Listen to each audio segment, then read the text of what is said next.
13:51, tenemos mucha información que analizar en términos internacionales. Para ello ya estamos con Isel Guerra en el estudio de CNN Tarde. Isel, ¿cómo has estado? Muy buenas tardes. El día de ayer, justamente a esta hora, estábamos informando la actualización a propósito de la respuesta de Irán al ataque de Estados Unidos del fin de semana. Y el día de ayer a la noche, el presidente de Estados Unidos da a conocer un alto al fuego. La pregunta hoy día en la mañana era si se iba a cumplir o no el alto al fuego. ¿Qué nos indica la actualización, Isel? Tú nos cuentas. ¿Cómo estás, José? Todo parece indicar que se consolida precisamente ese cese a las hostilidades conforme ha avanzado este día martes. Todo esto en medio de la presión que ponía por lo demás el presidente de Estados Unidos, Donald Trump, con varias publicaciones y declaraciones en las primeras horas de lo que debía ser este inicio del cese a las hostilidades, que pareciera ya dejar el efecto deseado. De hecho, sin ir más lejos, hace algunos momentos atrás, medios iraníes han comenzado a citar al presidente de ese país asegurando que ha dicho lo siguiente: el fin de la guerra impuesta de 12 días ha culminado finalmente, haciendo alusión, por cierto, a que el conflicto que vimos en estas casi 2 semanas ha llegado a término. Todo esto tras lo que ocurría precisamente en estas últimas horas, la respuesta de Irán al ataque que lanzaba Estados Unidos el pasado día sábado por la noche madrugada de Medio Oriente, con estos ataques a bases militares precisamente en Qatar, y lo que llevaba finalmente a Donald Trump a anunciar este cese a las hostilidades el día de ayer, que entraba en vigor a la medianoche, hora nuestra, 7 de la mañana con 30 minutos, hora local, y claro, con algunas acusaciones que planteaban también desde Israel, precisamente apuntando a que habían interceptado un misil lanzado por Irán y que por tanto iban a lanzar allí una respuesta. Eso llevaba precisamente al presidente de Estados Unidos, Donald Trump, a publicar en su red social Truth Social varias declaraciones instando precisamente al gobierno de Netanyahu a que desistiera de esa eventual acción militar. Posteriormente se conocía que efectivamente hubo una llamada telefónica entre los dos líderes, y también su molestia evidente que dejaba en claro también ante los periodistas momentos antes de abordar el Air Force One, que lo lleva con destino a La Haya para participar de la cumbre de la OTAN. Vamos a revisar precisamente esas declaraciones que pronunciaba hoy más temprano Donald Trump, el enojo explícito ante lo que estaba ocurriendo en los momentos posteriores al inicio de este cese a las hostilidades. ¿Saben qué? Básicamente tenemos 2 países que llevan tanto tiempo y con tanta fuerza que no saben qué demonios hacen, ¿entienden? Bueno, pareciera que esa molestia y esas declaraciones, parte de algunos mensajes que entregaba durante esta jornada, han generado el efecto ya también con respuesta desde Irán. Pero lo cierto es que horas antes de que iniciara este cese a las hostilidades, hubo ataques precisamente entre las 12 naciones, y uno de ellos lanzado por Irán contra Beersheba, esta ciudad donde ya vimos la semana pasada era blanco de un ataque a un hospital que dejaba decenas de personas heridas. Lo que vemos allí en imágenes es precisamente los efectos del impacto de este misil. 4 personas perdieron la vida debido a este hecho que ocurría hoy más temprano, antes del inicio del cese a las hostilidades, y claro, con también la respuesta que quedaba a raíz de esto. Bueno, eso es lo que veíamos también durante esta jornada. Pero al margen, por cierto, lo que ocurría antes del inicio de las hostilidades, hay también otra imagen, y llega desde los aeropuertos en Israel. Con este inicio de cese a las hostilidades también coincide más bien con la reapertura del espacio aéreo, y con ello también la reapertura de los aeropuertos, que en estas últimas horas han visto, por un lado, el regreso de israelíes que buscaban llegar a este territorio desde el pasado 13 de junio. Se habla de 150.000 personas aproximadamente que habían visto sus vuelos cancelados o suspendidos debido a las agresiones militares que hemos visto en estas últimas casi 2 semanas. Pero también, por otro lado, la de extranjeros que buscan abandonar precisamente Israel en medio del aumento del conflicto. Y claro, hay que tener en cuenta por lo demás que debido al cierre del espacio aéreo, salir de Israel era sumamente difícil. Hay algunas limitaciones, de todas formas, lo plantean aquí algunos medios locales, vuelos de no más de 50 pasajeros por medidas de seguridad, por ejemplo, para hacer los embarques a las aeronaves mucho más rápidas, evitar también una gran concentración de personas en los terminales aéreos, parte de algunas medidas que han adoptado aquí las autoridades cuando se reanudan los vuelos para entrar y salir de Israel.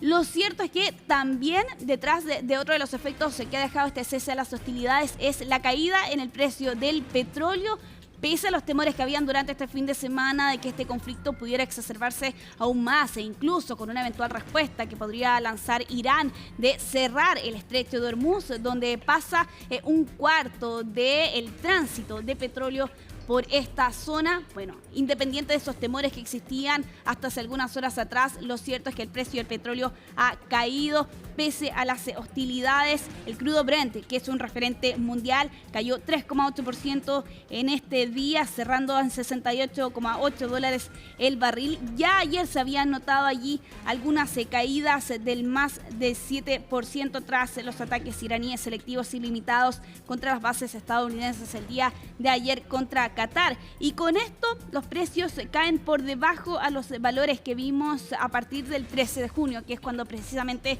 iniciaron las hostilidades entre estas dos naciones. Vamos a quedar pendientes de actualizaciones. Este tema por lo demás va a ser tema central el día de mañana en Conexión Global Prime con Alicia Contreras. Pero vamos a avanzar, hay más por revisar. Ya les adelantábamos, Donald Trump se dirigía hoy más temprano hasta La Haya para ser parte de la cumbre de la OTAN, donde van a estar reunidos los líderes de las 32 naciones miembros precisamente de esta alianza militar, y con varios temas sobre la agenda, evidentemente la situación que ocurre en Medio Oriente, también con la guerra de Rusia sobre Ucrania, pero con un tema en particular y que es el que ha generado más ronchas, y es el financiamiento de esta alianza militar y aumentar el gasto en defensa de parte de cada uno de los países miembros.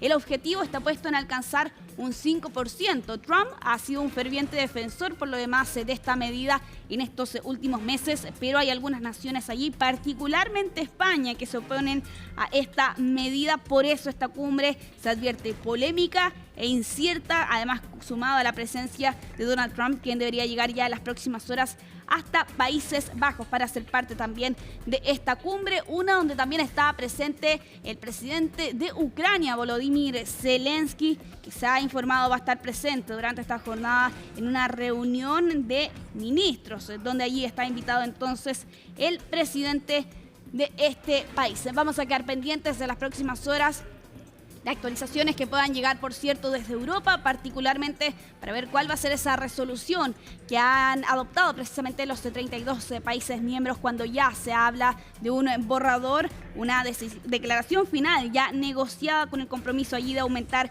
el gasto al 5% del PIB nacional.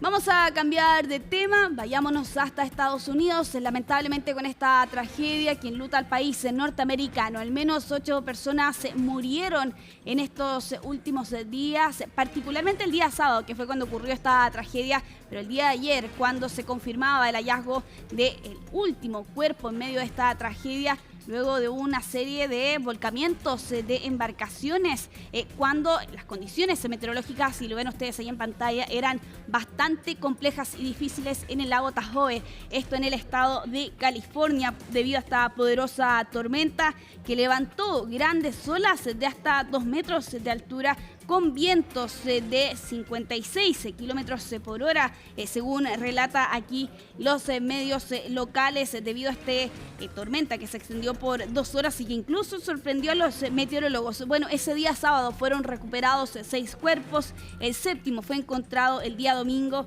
y ya el último cuerpo fue encontrado el día de ayer. Con eso se ha informado que en total son 8 las personas fallecidas tras el volcamiento de una embarcación en medio de esta tormenta que se registraba este fin de semana en este gigantesco lago en California, Estados Unidos. Nos vamos hasta Indonesia con esta historia que hemos conocido en estas últimas horas, la de una turista brasileña que está atrapada en un volcán activo tras haber hecho un trekking durante este fin de semana, y la búsqueda frenética que están realizando aquí las labores de rescate, también el llamado encarecido que hace su familia desde acá, desde este continente, precisamente las autoridades de este país, para acelerar esa búsqueda y ese rescate de Juliana Marins, esta joven joven de 26 años que estaba recorriendo el sudeste asiático y que el pasado día sábado cayó por un acantilado tras quedar rezagada y haberse separado de su grupo. Se desconoce en qué circunstancias esta joven cayó 300 metros inicialmente, pero lo cierto es que es una difícil excursión la que se hace para poder llegar hasta el volcán Rinjani en esta isla que está a 1.300 kilómetros de la capital de Yakarta. Y claro, el equipo de rastreo la localizó el día de ayer con un dron. Hay una fotografía y una imagen que se ha viralizado en redes sociales que da cuenta de su estado, pero además con esa fotografía también se ha podido percatar aquí el equipo de rescate que se ha caído aún más. Ahora está a 500 metros de este sendero. Hay varias dificultades para dar con esta joven en clima cambiante, hay bajas temperaturas, también una niebla espesa. Es evidentemente un terreno complejo, pero además es un punto turístico de difícil acceso. Está a 4 horas del centro urbano más cercano en una isla que está a 1.300 kilómetros de la capital. En esas condiciones se está llevando a cabo, por cierto, el rescate, la búsqueda de esta joven turista brasileña de 26 años.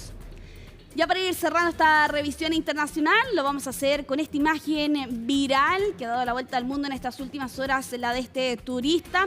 Como le hemos contado en otras oportunidades también aquí en CNN Tarde, intentaba sacarse una foto, estaba posando, recreando allí un meme cuando se apoya precisamente en esta obra de arte de 300 años y termina por dañar el retrato de Fernandino de Medici, gran príncipe de Toscana, una obra del siglo XVIII que está en las Galerías Uffizi allí en Florencia. Y este hecho que ocurrió durante este fin de semana con este turista que podríamos decir tropieza cuando estaba intentando sacarse esta foto, pero que toma la mala decisión de apoyarse en el cuadro y con ello rasgar su tela. Aquí el personal y la seguridad intervinieron de inmediato, han informado aquí desde este museo que los daños son leves, ya se ha procedido a retirar este retrato, José, pero hemos visto en estas últimas semanas varios casos. Comentábamos también el de la silla, precisamente, también en un museo en Italia. Durante este año también hubo otro caso de un turista que cayó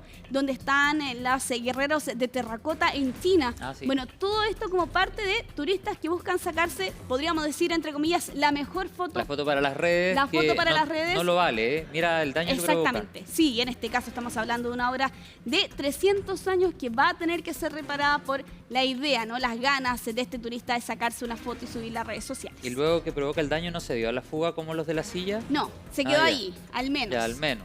Ahí pero probablemente va a tener que responder. Aquí el personal se percató inmediatamente que había un problema, ¿no? En el caso de la silla, los dos turistas salieron y no fue hasta después que precisamente de seguridad se percataron que habían generado ese daño. Claro, los buscaron y todo. Ya pues, Isel Guerra, gracias por la información. Bueno, el llamado, por supuesto, es a cuidar el arte en los museos, en todas las expresiones, en verdad. Y la foto para las redes, no todo lo vale, digamos. Exactamente. Hay que cuidar ahí las obras. Muchas gracias, Isel, que tengas una buena tarde. Igualmente, que estés bien. Nos vemos, que estés muy bien.